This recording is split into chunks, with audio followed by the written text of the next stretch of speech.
পয়লা বৈশাখ মানেই তো জানো হালখাতা করতে সবাই যায়, আর আমি যেতাম ছোটবেলায় বাবার সাথে। বাট এখন আর তেমনভাবে যাওয়া হয় না। দেখো বাবা অনেক কিছু হালখাতা করে এনেছিল। আর আমাদের এখানে সন্ধেবেলা একটা মেলাও বসেছিল, কিন্তু এবারে মেলাটায় যাওয়াই হয়নি, কারণ আমাদের পাশের বাড়িতে একটা ইনভিটেশন ছিল। এখন বাজে মোটামুটি 8টা, আর আমি এখন রেডি হতে যাব, তাই জন্য একটা একটা করে বার করছিলাম জামা কাপড়, মেকআপের জিনিস। তেমন মেকআপ করে যাব না, কারণ পাশের বাড়িতে আর কি মেকআপ করে যাব। দেখো আমি রেডিও হয়ে গেছি।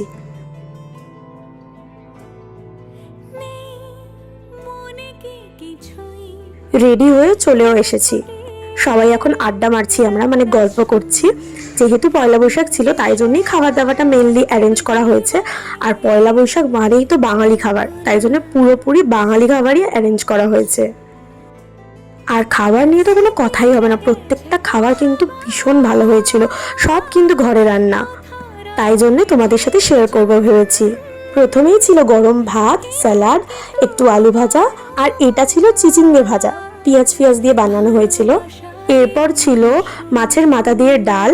খাবার পাত থেকে শেষ হতে না হতেই আরেকটা খাবার চলে আসছে, এটা ছিল পটল চিংড়ি।